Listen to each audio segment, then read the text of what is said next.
Good morning and welcome to Housing Leadership Day. I'm Fiona Sue with Silicon Valley Bank and I proudly serve on the board of HLC. And today I serve as your host of our Affordable Housing Bus Tour Virtual Edition. The Affordable Housing Bus Tour is a tradition that we started last year and we hope to continue.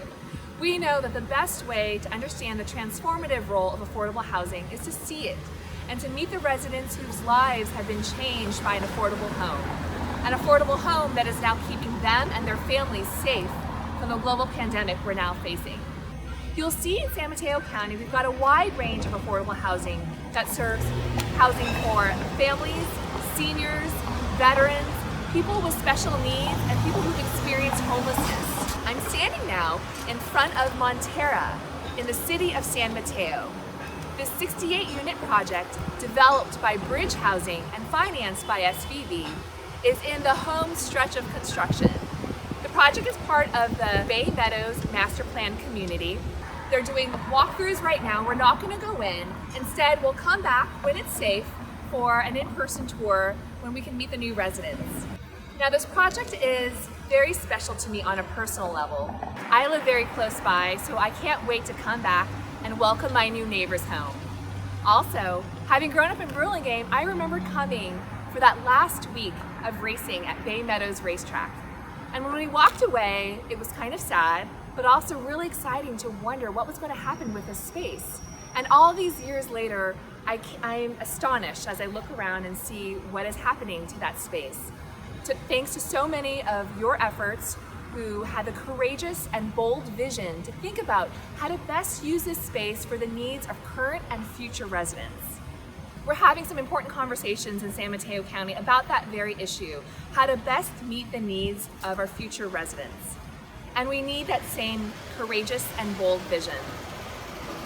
Well, I've got my mask and I'm headed to the next stop. I'll see you later. Welcome back and welcome to 7555 Mission Street in Daly City. And I'm joined by my fellow HLC board members, Angelica Resendez, Senior Director of Homeownership Services of Habitat for Humanity Greater San Francisco, and John Taster, a longtime Habitat volunteer. We're here in front of this property, which is now home to 36 happy Habitat homeowners. Thanks so much for being here. Angelica, can you tell the story of this property? 7555 Mission Street was built here in Daly City over a period of almost 3 years. Homeowners moved in back in 2013, but it was about 2 years and 9 months before they got to move in. All of the households had to do 500 hours of sweat equity, which is the volunteer work. So they were a part of constructing their homes. And to this day, everyone that moved in 2013 still lives in this home. It was the biggest, highest density development in the nation built by a Habitat. I lived right up the street. It was a studio apartment. I had 3 sons. I was going through a divorce at the time. They were going up on my rent, and my neighbor who lives right up there told me about Habitat. And I tried for 3 times, and on the 3rd time I got lucky. I'm truly blessed. I'm happy that Habitat is here for my sons. When we started here, they were young, and now I have 2 that have graduated from college, and my 3rd is at Berkeley, and he's in law, and it's a Habitat home. I had a really unique opportunity because I'm an insurance broker and I have specialized in multifamily housing. So I placed the insurance on this project when it started, and I had the opportunity during the 3+ years to work as a volunteer. And I probably hammered several thousand nails into this building. Hi, welcome to our home. All of the part of the house are very important for us as a family. We were making our own stories in each part of the house. And this is where the living room, time for relaxing. My husband loves to bake. I'm the one in charge of the main dish. And this is where the family bondings are happening. This is Ezekiel's room. He is my youngest son, and this is where he do his remote study. This is another room where my son Elijah, say hi Elijah. But he's sharing it with his dad because dad is working remotely from home too during this COVID time.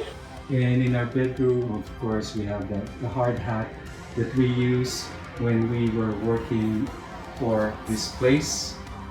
We're so grateful that we have our own home. We cannot afford it without you guys. God bless Habitat. We love you.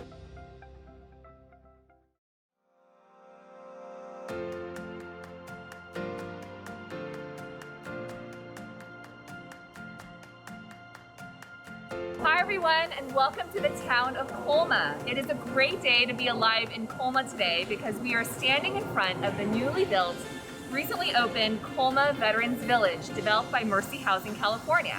I'm standing here with project manager Elizabeth Kawada, who's here to tell us more about this project. Hi Elizabeth, thanks for being here. Yeah, of course. Thanks, Fiona. Can I first say that the last time I was here was at the groundbreaking over 2 years ago when this was just an empty lot and an old historic building, and I'm just speechless at the transformation. It's beautiful to see.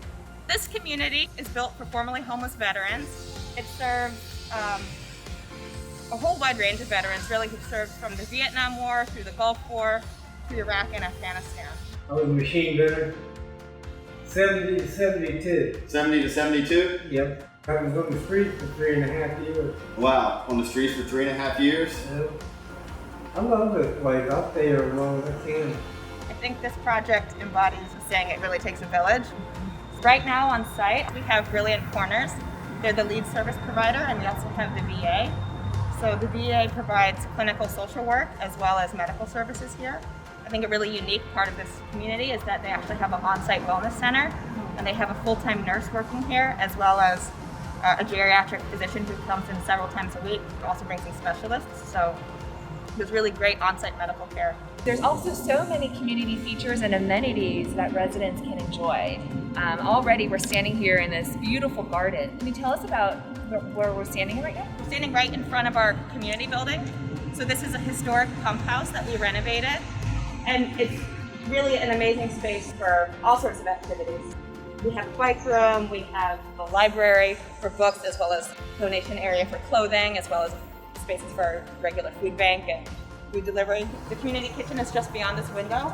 It was a restoration of a historic window, and we made it sliding, so we have food service outside of this window. Congresswoman Spear and Senator Feinstein actually donated to help us build this flagpole, and this exact flag was flown over the Capitol. Elizabeth, these plants all look amazing. I already see stuff that I would love to eat myself. Can you describe what we're seeing here? Yeah, we have a whole range of fruits and vegetables growing here. We're working with Farmscape, and the intent is really to provide a community garden where residents can grow their own food. And then just beyond that, we have a dog run, which is quite popular with the furry friends of our veterans. And then there's a historic plaza at the very end of the site. I used to live in Pacifica. I used to live over there. And then it just got too expensive. Yeah. You know, the rent and everything. So they got me here. It's amazing. And it's a blessing. Oh. It's a blessing. Welcome to the future home of the Jefferson Union High School District Workforce Housing Project. It's been 8 months since the groundbreaking in February, and so much has happened since then. I'm joined now by fellow HLC board member Kalima Salahuddin, who serves as the president of the JUHSD Board of Trustees. Can you share with us the journey to get here? About 6 years ago, we lost a third of our staff. A third? Yeah, so any organization to lose a third of your staff in 1 year is extremely challenging. So that's really when the board took up the mantle of what can we do preventatively to stop this from ever happening again, because a child is only in their grade level once. And those teachers and staff, they need that community and connection to work effectively for our students. So what can we do to build that retention so that we're providing the best educational experience for our students? And the idea of housing came up because I really, really want to highlight our sister district, San Mateo County Community College District, who led the way in San Mateo County on workforce housing and had built multiple housing units and really came down and said, hey, this is something that we've done.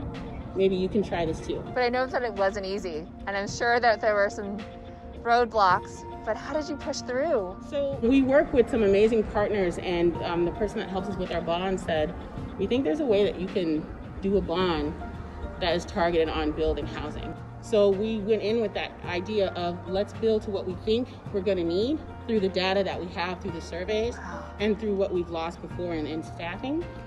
And a bond will help us so that we don't have to take too much of a loan out. That'll be a fiscal hardship for the district. Thankfully, and I cannot thank our community enough, it barely passed, but it passed. And that was a huge ask for our community because it's something we've never asked of them before.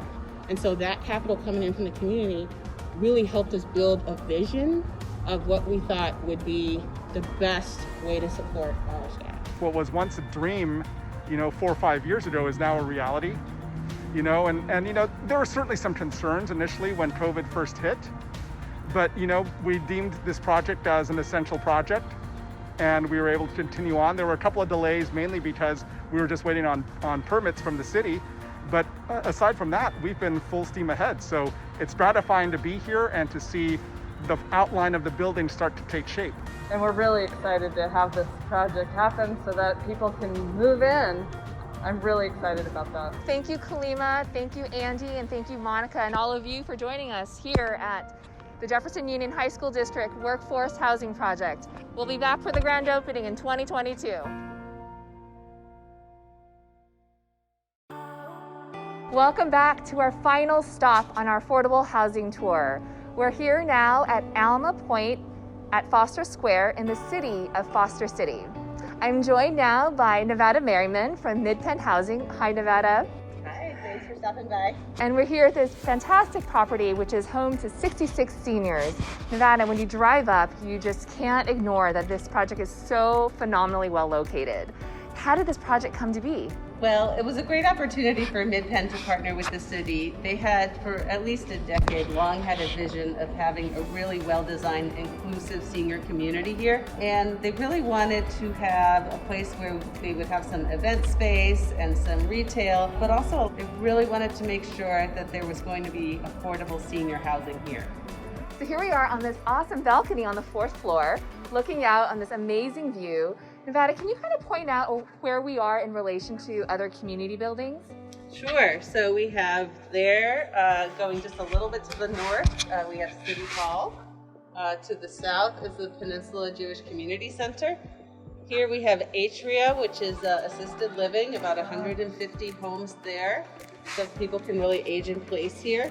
And then we have market rate condos, 200 market rate condos that have been built out in phases.